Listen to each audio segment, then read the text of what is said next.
Hello brother, मैं आपका बड़ा भाई मिस्टर राजकिशोर कुमार आप सभी को अपने परिवार आर के ऑनलाइन क्लास में स्वागत है।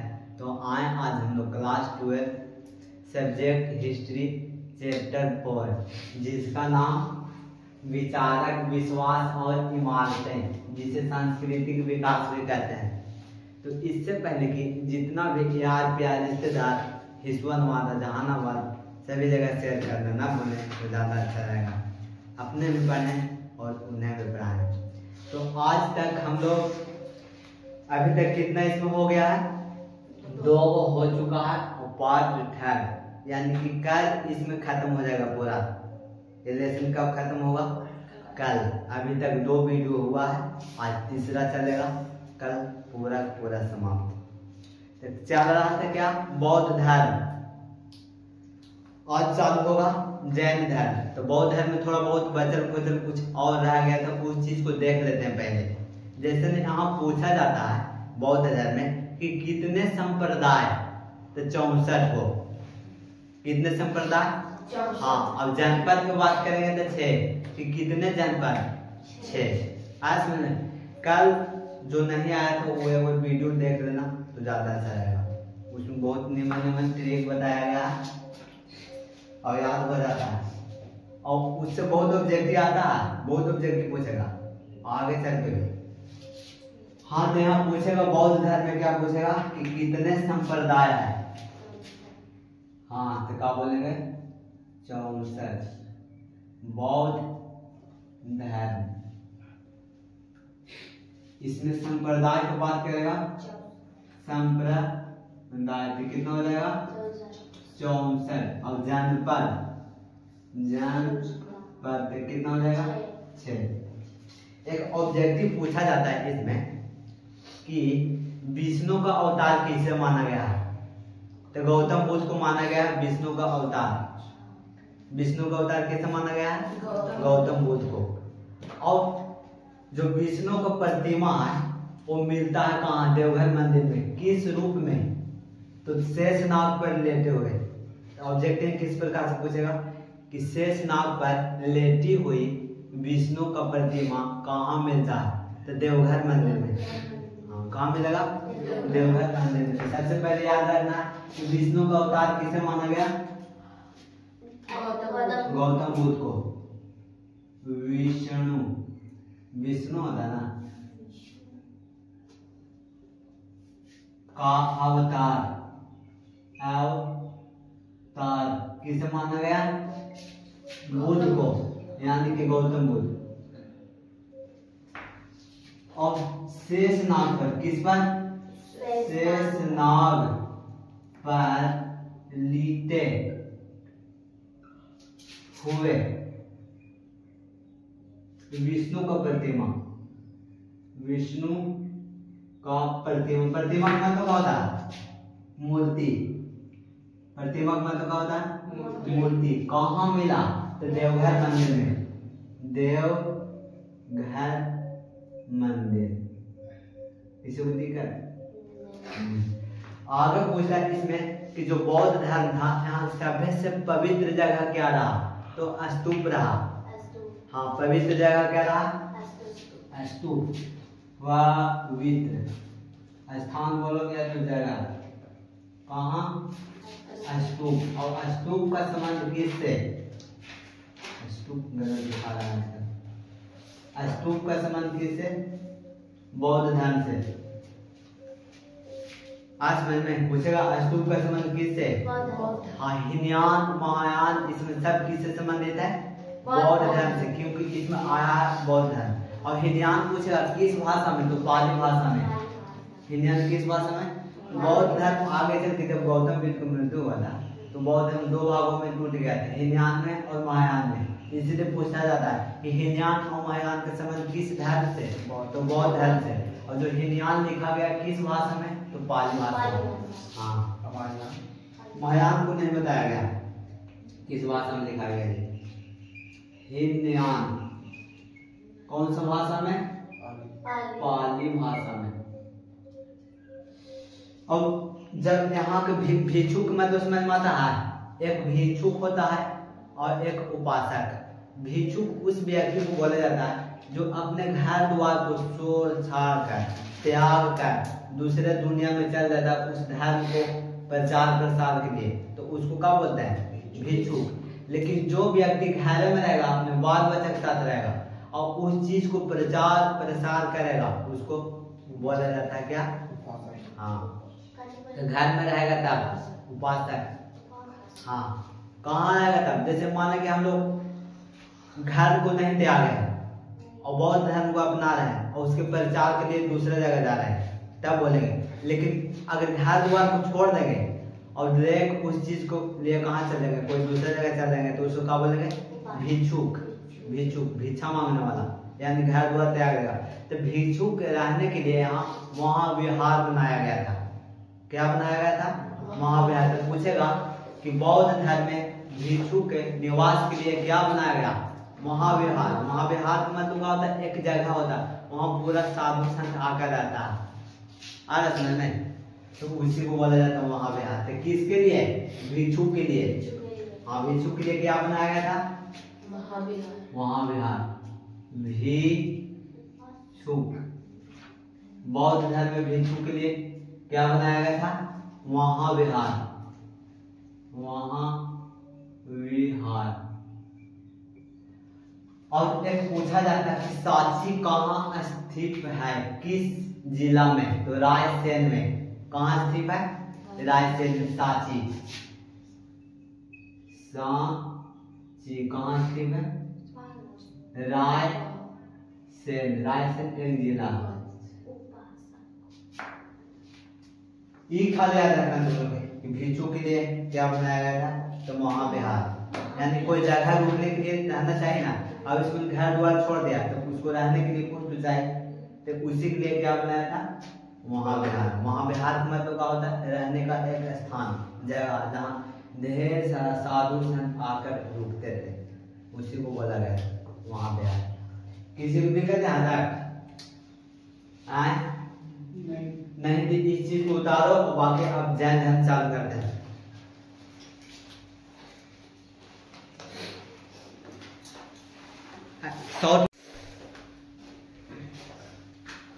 चलो तो ध्यान देना है। अब क्या चालू होगा? पहला सवाल, जैन धर्म। जैन धर्म, बौद्ध धर्म के बारे में समझ में आ गया ना? और वो बोलेगा कि बौद्ध धर्म का प्रारंभ कौन किए? गौतम बुद्ध। जैन की बात करेंगे तो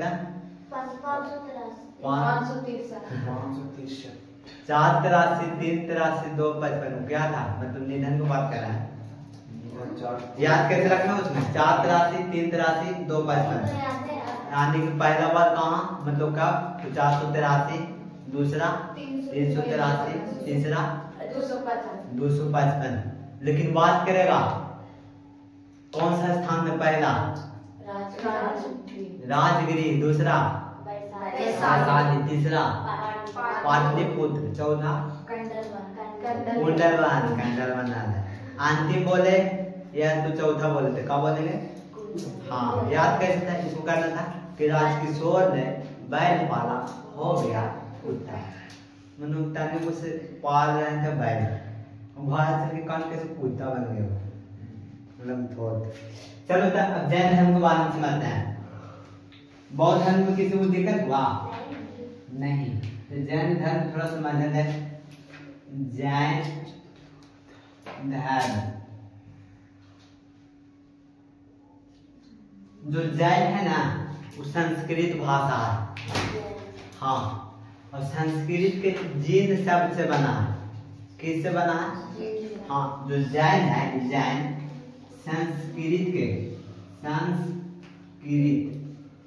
के जीन शब्द से बना है। जीन से, जैसे मानेंगे ऐसे बोलेंगे आम हिंदी हो गया ना, लेकिन संस्कृत में बात करेंगे तो क्या हो जाएगा?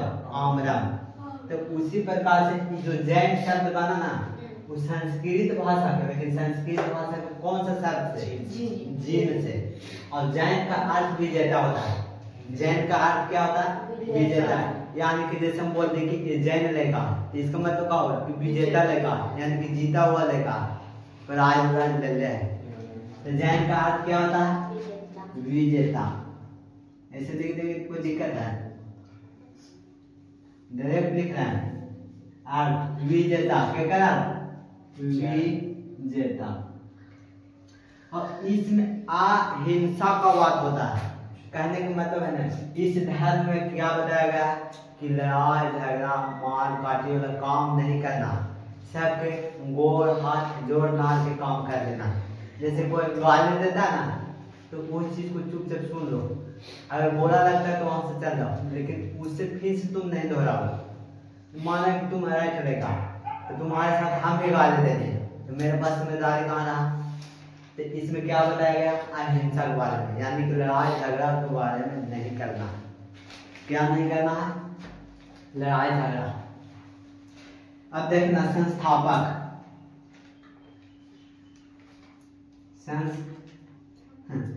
संस्थापक कैसे लिख रहा है? ठीक लिख रहा है, उल्टा लिख रहा है। सही लिख रहा है। संस्थापक कैसे होगा?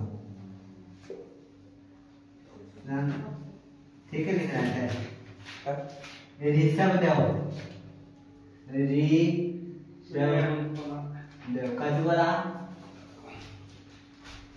ऋषभ देव पूछेगा जैन धर्म के संस्थापक कौन?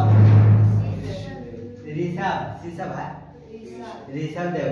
इन्होंने पहला तीर्थंकर है। पूछेगा कि जैन धर्म का प्रथम तीर्थंकर कौन? ऋषभ देव। हाँ, प्रथम तीर्थंकर भी है।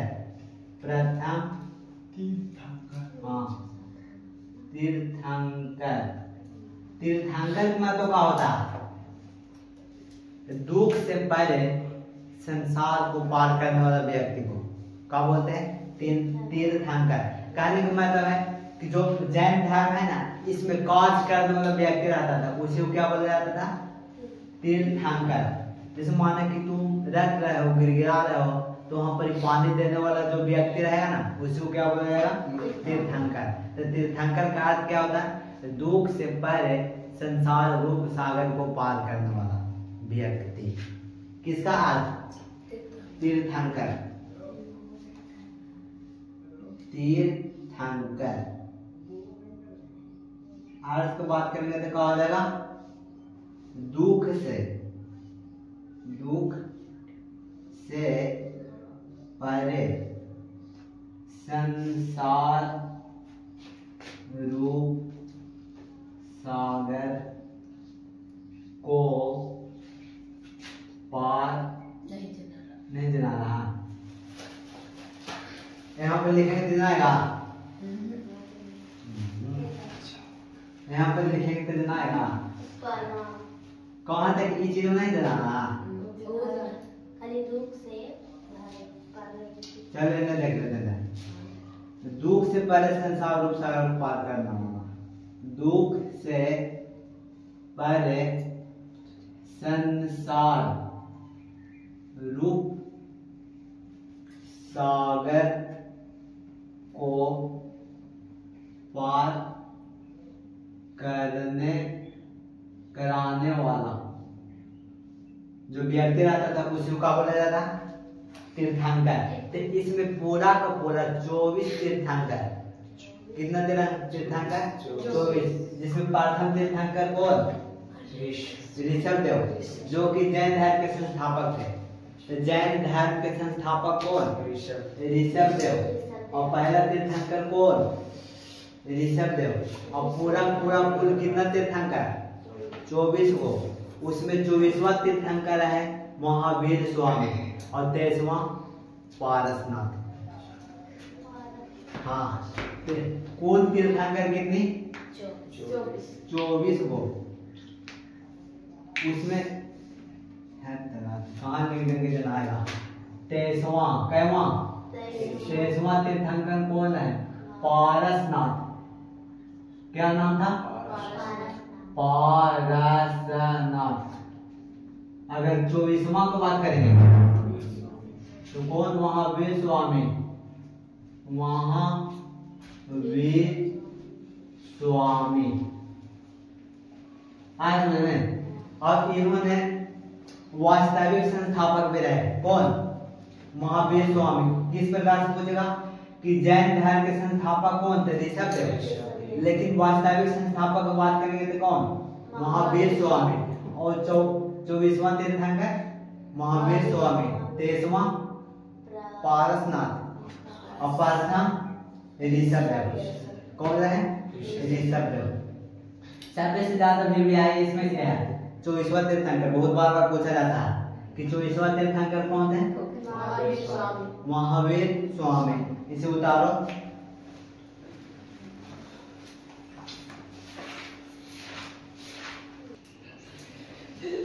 चलो ध्यान देना था। अब पूछेगा, बात नहीं करो। महावीर के बारे में पूछा जाता है कि जन्म कब हुआ, कहाँ हुआ, माँ का नाम कौची, बाप का नाम कौची, भाई का नाम की भाई, सब निमन चीज पूछा जाता है। तो महावीर क्या नाम था? हाँ, कैमत तीर्थंकर। कैमत तीर्थंकर 24वां अध्ययन बताए। महावीर स्वामी। महावीर स्वामी। अगर जन्म की बात करते हैं, किस चीज का बात करते हैं?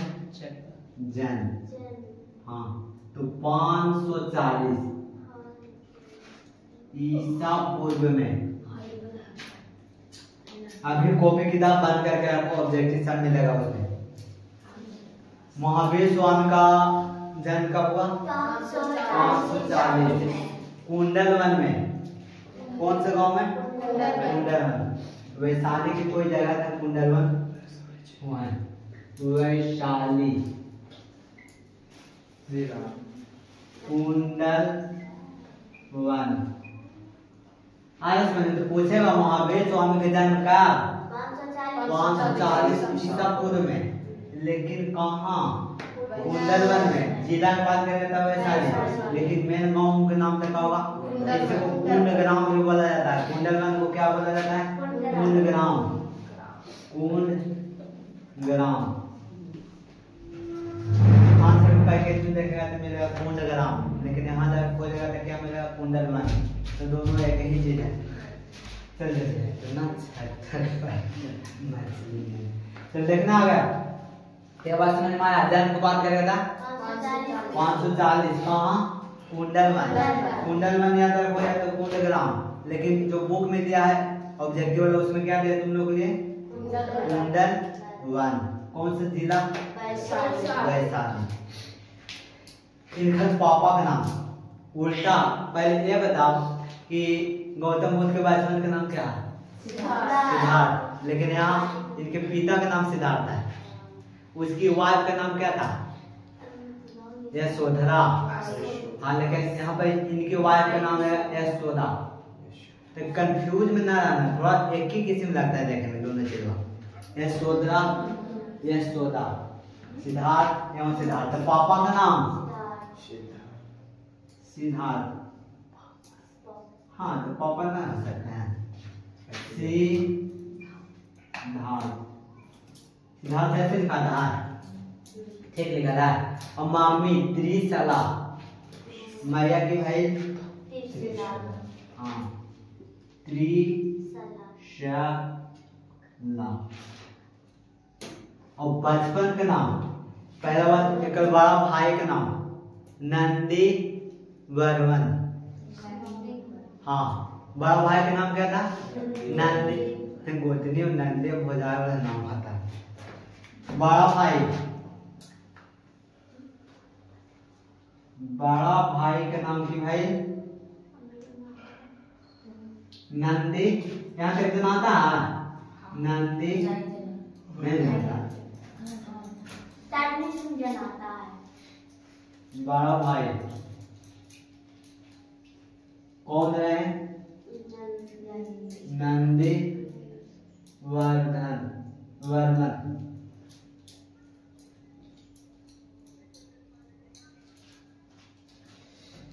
कुछ दिन के बाद इनका शादी ब्याह भी होता है। तो कन्हैया हुआ थे। कन्हैया के नाम क्या रखा था? यशोदा। यशोमती मैया वाला वो गाना नियमन था। हाँ, यानी कि पत्नी। पत्नी का नाम क्या? यशोदा। किसी को दिक्कत है तक? बोलो। पापा कौन है? सिद्धार्थ। मम्मी त्रिशला। बड़ा भाई वर्मन। हाँ, और फिर बचपन का नाम वर्धमान। बचपन महावीर स्वामी के किनके बारे में चला चीज? ना ना, भैया का नाम ना। वर्धमान पूछेगा ऑब्जेक्टिव में कि महावीर स्वामी के बचपन का नाम की भाई? लेकिन बड़ा भाई का नाम नंदी वर्मन। पतनिया और आटिया आद्या मतलब बेटी। प्रियदर्शना अनुजा प्रियदर्शना बेटी का नाम लिख देते हैं। बेटी क्या नाम था? अनुजा प्रियदर्शना। प्रियदर्शना।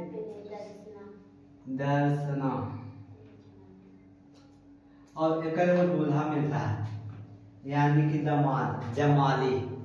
तो पूछेगा कि लड़किया की शादी केकरा से है? बहादुर से है। प्रियदर्शना जो लड़की है इसका शादी जमाली से होता है, यानी इनका दामाद का नाम क्या रहा? जमाली। और इनका दूल्हा का नाम जमाली है। तो पूछेगा किसके साथ शादी हुआ? प्रियदर्शना किसके साथ शादी हुआ? हाँ, पूरा नाम क्या? अनुजा प्रियदर्शना। किनकर बेटी थे? महावीर स्वामी के। लड़का का नाम क्या पता? कहाँ लिख दे? ऊपर लिखे। क्या हमारे जनाएगा? नहीं जनाएगा। फिर ऊपर लिख देते हैं दामाद। दामाद जमाली। आज मैंने चलो इसको उदाहरण हम बताते हैं।